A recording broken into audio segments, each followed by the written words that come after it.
Praise the lord. దేవుని ఉన్నత పరిశుద్ధ నామానికి సమస్త మహిమ ఘనత ప్రభావములు కలుగునుగాక. ఆమెన్. మన ప్రభువును రక్షకుడైన యేసుక్రీస్తు వారి నామం పేరట మీ అందరికీ ప్రత్యేకమైన శుభాభివందనం తెలియజేస్తున్నాను. ప్రియమైన బిడ్డలారా, రాత్రంతయు ప్రభు మనల్ని కాచి కాపాడి భద్రపరిచి నూతనమైన దినాన్ని ఆయన ప్రేమతో కృపతో అనుగ్రహించినందుకు దేవునికి హృదయపూర్వకంగా కృతజ్ఞతలు తెలియజేస్తున్నాను. ఈరోజు ప్రభువారు మనందరికీ ఇస్తున్న వాగ్దానము లోకాసువార్త 1వ అధ్యాయము 30వ వచనంలో, భయపడకము, దేవుని వల్ల నీవు కృప పొందుతివి.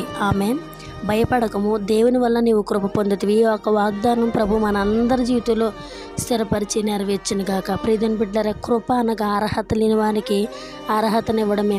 మనం ఈరోజు నిత్య జీవాన్ని స్వతంత్రించుకోవడానికి మనకు అర్హత లేదు. కానీ యేసుక్రీస్తు ప్రభువారు తానే ఈ లోకంలోకి శరీరధారిగా వచ్చి మనందరి పాపాల నిమిత్తం ఆయన శిలువ పైన మరణించి చనిపోయి 3వ రోజు తిరిగి లేచి నీకు నాకు నిత్య జీవాన్ని అనుగ్రహించున్నారు. ఈ కృప నిత్య జీవానికి చేరే ఒక గొప్ప కృపను ప్రభు మనందరికీ అనుగ్రహించున్నారు. భయపడకము, దేవుని వల్ల నీవు కృప పొందుతివి అన్న వాగ్దానం ప్రభు మనందరి జీవితంలో స్థిరపరిచి నెరవేర్చినట్లుగా భయపడొద్దు.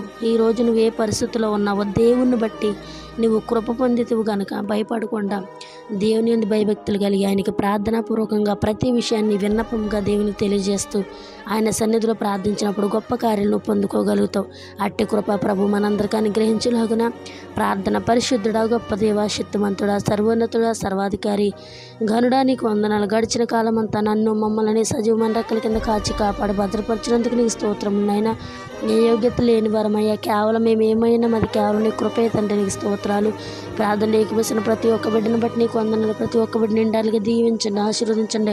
బిడ్డలు ఎదుర్కొంటున్న ప్రతి శోధనలు, ఇరుకులు, ఇబ్బందుల నుంచి విడుదల దయచేయండి. శాంతి, సమాధానం, నెమ్మదిని దయచేయమని ప్రార్థన చేస్తున్నాను. నీ కృప, నీ కాపుదల నిరంతరము బిడ్డలకు తోడుగా ఉంచమని ప్రార్థన చేస్తున్నాను. ఎవరెవరు ఏ విషయాల్లో భయపడుతున్నారో భయపడకము, దేవుని వల్ల నీవు కృప పొందుతావని మీరు వాగ్దానం ఇచ్చారు. బిడ్డలను ధైర్యపరిచి బిడ్డలు చేస్తున్న ప్రతి ఉద్యోగాలు, వ్యాపారాలు, ప్రతి పరిచర్యలు నీ సన్నిధిని తోడుగుంచి నీ నామానికి మీరు మహిమ తెచ్చుకుంటారని, నీ కృప కాపుదల నిరంతరం తోడుగా ఉంచుతారని నజరేయుడైన యేసుక్రీస్తు వారి నామం పేరట ఈ ప్రార్థన మనవులన్నీ అడిగి జవాబులు పొంది నా ప్రియ పరలోకపు తండ్రి. ఆమెన్. ఆమెన్. Praise the lord. God bless you all.